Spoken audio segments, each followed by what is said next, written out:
Hello everyone and welcome back to my channel with myself, Isabella. Thank you so much for joining me today. Before we begin, please like and subscribe so you never miss another video from me. And thank you so much for the support so far.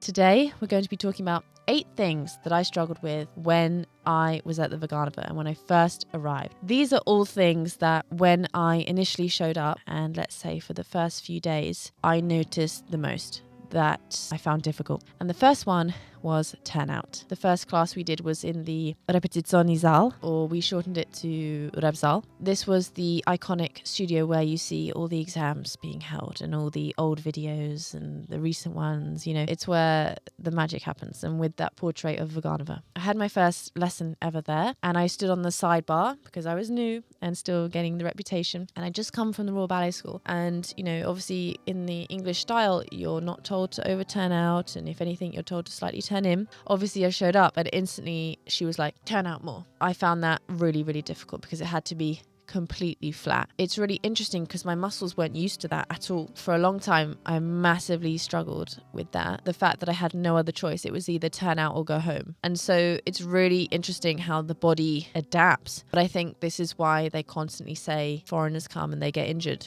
They can't handle it. And I think it's why they choose their children who join so strategically, because they choose bodies that they know can handle the technique and handle the demands of the technique. So they choose children who have flat turnout already or very close to flat turnout. My 15-year-old self did not have flat turnout at the time. With a lot of hard work, a lot of stretching, mostly stretching, and a lot of conditioning, and also just holding this position day in, day out and having to find the right muscles because I didn't want to force it. So having to find the right muscles actually trained me to then utilize the flat turnout. And so I ended up being flat turned out through a lot of trial, a lot of error. But that was something that I found extremely difficult. Number 2, we're going to talk about the raked floor. The raked floor I found so difficult again. So obviously I'm trying to turn out loads, and then also I'm on a slope. I think being on the sidebar was actually more challenging than being on the center bar. On the sidebar, your weight is changing a lot. From one side, you're sort of facing uphill, so you have to sort of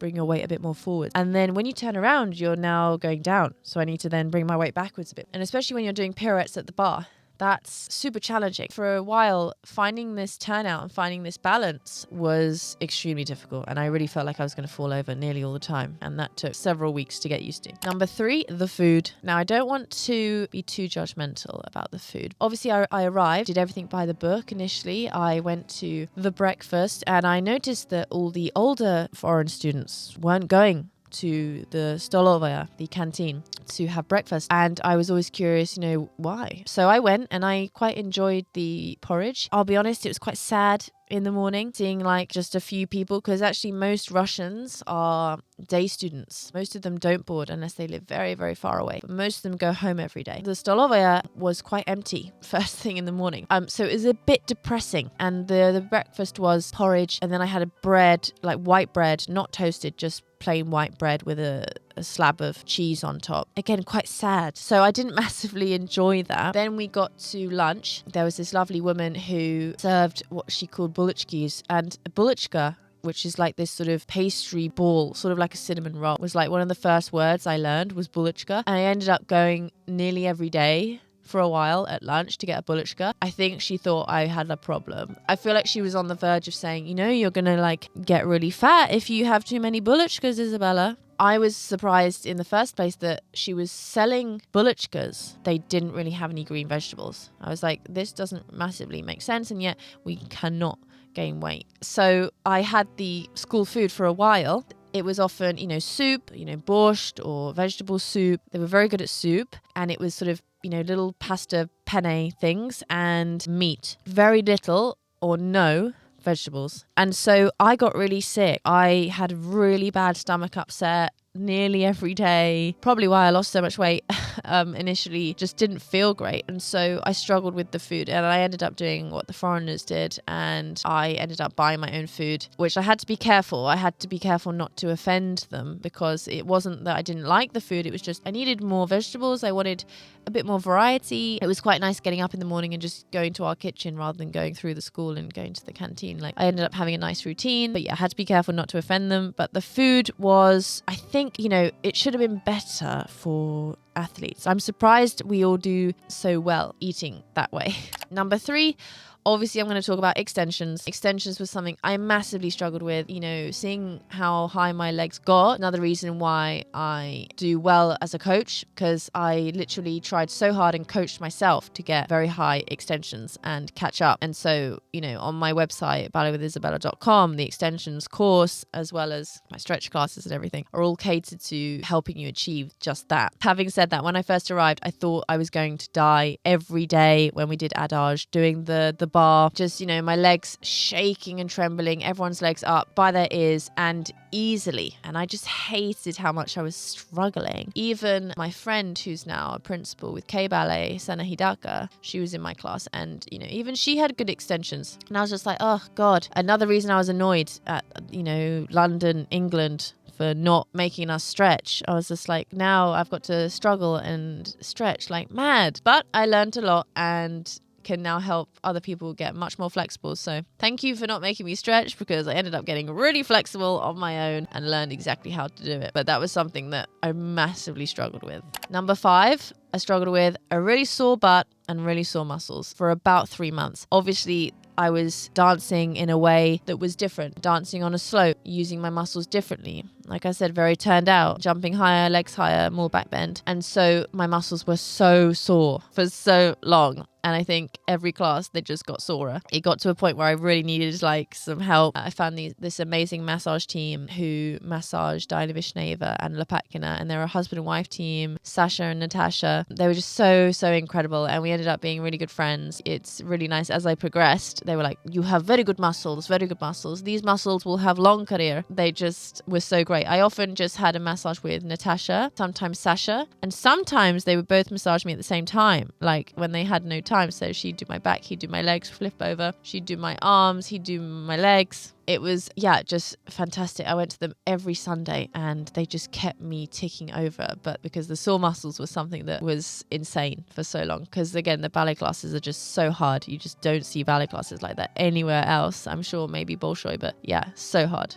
Number 6, obviously I'm going to talk about the language. People often ask me, did you learn Russian before you went? And the answer is no. Probably should have done.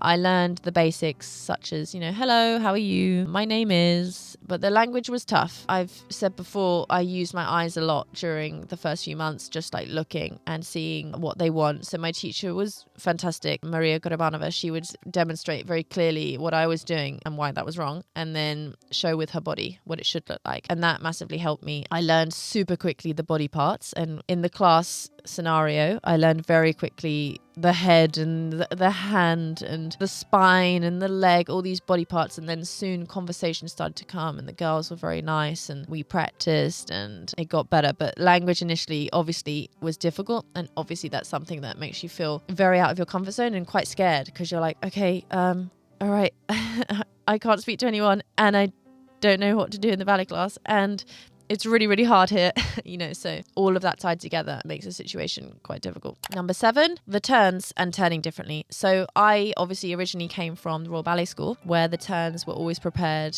here with arms very rounded in third before you go like this, which now feels so strange doing. And actually even Royal Ballet people now, before they turn, they go like this. So I wonder if something's changing, but turning differently and preparing sort of with the front leg bent in fourth and the back leg straight, similar to the American style, except the American style, you know, you have this massive fourth, but they're Russians smaller fourth, but it's the same similar style in terms of you have the back leg straight. And then in Russia, you bend both knees before you go. But that was something I had to get used to really quickly, obviously, and preparing the arms, palms down and going this way. What that really does is it really helps you keep your back super straight. Again, you get super strong. And I ended up obviously enjoying this way much more, because when you prepare with the back leg straight, it puts you on the front leg. You don't need to do a sort of extra push up to the front leg. I'm already on the front leg and then I'll bend the knees, but I'm already very supported. And that's something that I initially found difficult, especially on a slope. Then it got better. And finally, number 8, character class. Character class was a completely eye-opening experience for me because coming from the Royal Ballet School, character was not approached or valued in the same way. Character class was a bit of a joke, and people can argue all they want if they want to, but Russian character classes and Russian character exams, zero comparison to any other character classes I've ever experienced in my life. They are just absolutely amazing. Often with legendary ballerinas such as Diana Vishneva or Olga Smirnova, they're often also amazing at character. You know, if they have beautiful upper body and beautiful arms,